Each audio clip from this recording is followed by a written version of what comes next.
purpose of this video is to show you some of the new improvements to generative AI in Photoshop 2025. This video will compare the new generative AI features in Photoshop 2025 that can be used with compositing versus traditional compositing techniques. I'm going to be asking you your opinion as we go through the video. We're going to talk about the new features: generate image, generate background, and generate similar. These new features can be used with compositing, and they all use the latest Firefly image model. Let's look at generate image first. I'm going to create a new blank document, 2160 by 1350, and say create.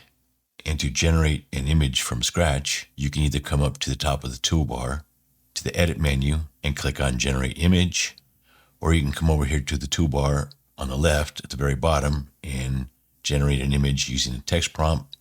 And here with a blank document, you have generate image in the contextual toolbar. So I'm going to click on generate image, and now you see the generate image panel with the text prompt at the top. And if you've never used the text prompt and want to get an idea about how the prompts are created, some of the language over here on the right is the prompt inspiration. For instance, I'll click on this one with the ship. This is the prompt that it used. It wanted a photo and it had some effects that it's using. Here are the effects that it is using. So I'm going to clear all. I'm going to paste in a prompt that I had. So the theme of my examples is going to be around a boxing ring, and I am going to composite two boxers in the ring as my subjects. So here's my prompt: boxing ring with no roped area showing in front, nobody in the ring. I'm going to choose a photo. I don't have a reference image, but if you click on that, you see here at the top where it says choose image, it's going to match the style from your own reference image. Or you can choose something from the gallery here. I'll choose this one, and you see a thumbnail of it. And you can go to effects, and under effects, I'm going to choose cinematic, and I'll click on generate. And over here in the properties, you can see where there's a blue check mark for your reference image. You can edit that. If I click on that, you see I could delete the image or I can replace it. Next to it, there is a icon. If I click on that, that is where I can add or remove effects and then just say generate again. So here's what was generated for me. I didn't want anybody in there. That's not too bad. So now if I say generate again, so now I like this first one here. That one's not too bad. It's pretty good too. I think I like this one the best. So for compositing, if you don't find a stock image that you want, or if you didn't go out and shoot one exactly for your compositing, you see here that generative AI using the Firefly model gave me a pretty good starting point. Now I want to briefly outline some of the steps for traditional compositing. I'm also a photographer, so I enjoyed shooting subjects knowing that I would cut them out of the background, say in this case a green screen, and I would put them on a different background for my composite. So before select subject and object selection tools came out, you had a variety of ways to make a selection around the subject, anything from color range. In this case, I know a lot of people would use the quick selection tool, and you would basically select your subject like this. And of course, you would have to refine it a little bit. And sometimes you would end up using the pen tool in certain areas. And then you would come up to something like select and mask.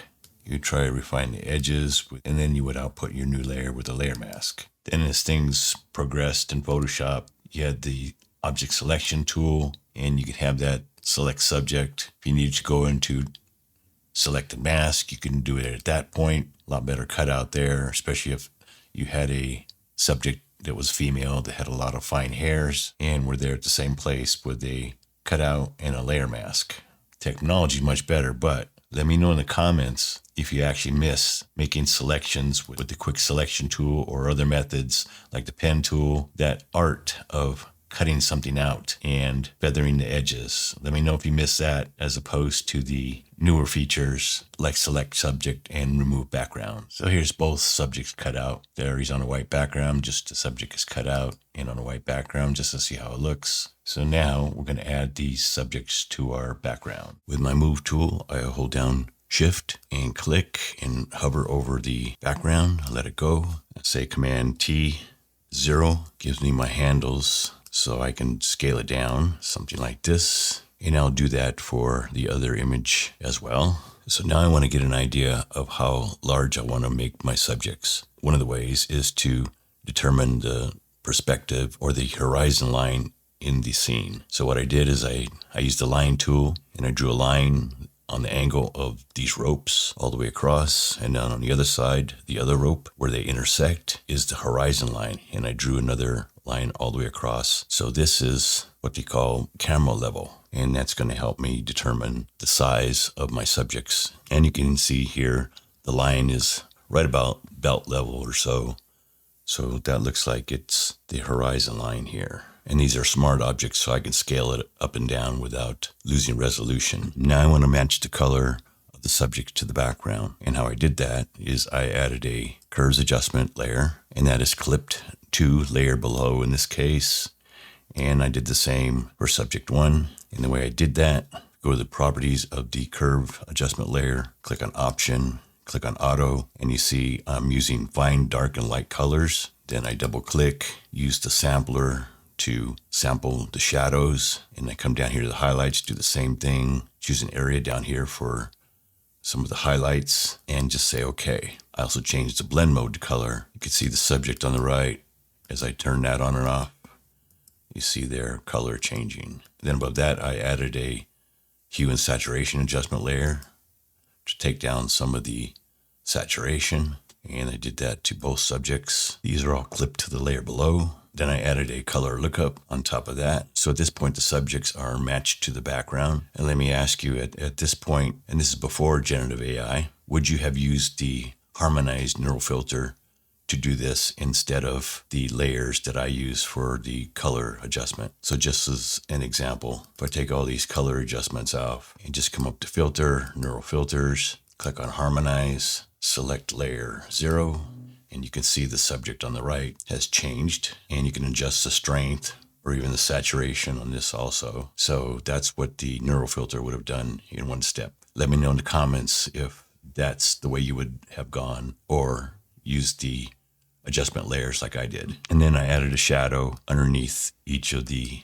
subjects. And so that is an overview of some of the steps to do a conventional composite. Now let's use the new Photoshop 2025 features related to generative AI. I'm going to use the remove background here on the contextual taskbar, and you have two options here. You have generate background and import background. We're going to generate a background, and remember this is using the new Firefly image model, and the generate background feature creates a new background for your image with generated content. Now get this, that matches lighting, shadows, and perspective of the subject. So this is supposed to replace several of the steps that you saw me do for the more conventional compositing. I'm going to click on generate background. Here's my prompt. I'm going to use the same prompt I used when I generated that image from scratch. Say generate. Notice it selected my subjects. Here's the first variation, next variation. Then I added to the prompt cinematic look, and I hit regenerate again, and you can see some differences, some shadows, and some indentation of the feet on the mat. Definitely you can tell how the subjects are seated more or look like they're placed in the image. You can see where Photoshop has added a little bit of realism in the feet area, where the feet are actually making an indent on the mat, and there's some shadowing there. This one right here looks pretty good. You can see the shadows of the feet. So another new feature is, say I like this variation the most, but it isn't quite just there. So if I click on my variations on the menu here, there is something called generate similar. So generate similar allows you to use a generated variation as a reference image and produce more variations with similar content. So I'm going to click on that. And so these are the variations that it created from generate similar. For the traditional composite, you have a lot of control because of the adjustment layers, being able to make adjustments for each subject as he blends into the background. You can add your own artistic touch. The only thing is it takes longer and requires more skill to match with the background. So here's both images. Here's the one that we did with the conventional compositing methods, and here's the one done with generative AI. I think both images have some noticeable differences in realism, more because of the way the generate background produces images. Color matching is not as good as the traditional methods. With the traditional method, you have more creative flexibility. So in the comments, let me know, do you think the ease of AI impacts creativity, or if it's a tool that enhances artistic vision? There's also another possibility. You can try using AI and traditional techniques together to optimize your workflow. This is the image that we used generative AI on. And so what we can do, if we want to go further, we can either add layers to match the background more or change the saturation, or we can come up to neural filters, and we can see if we want to harmonize it more. And actually you could see that it did help it blend in better. So that's an example of using both AI and conventional method. Well, neural filter is kind of a conventional method. I mean, it's before generative AI, but you know what I mean. It's optimizing your workflow any way that you can. So comment below on whether you prefer using Photoshop's generative AI or sticking with traditional compositing methods. Don't forget to like, subscribe, and hit the notification bell for more content on Photoshop. Remember, it's never too late to learn. Thanks for watching.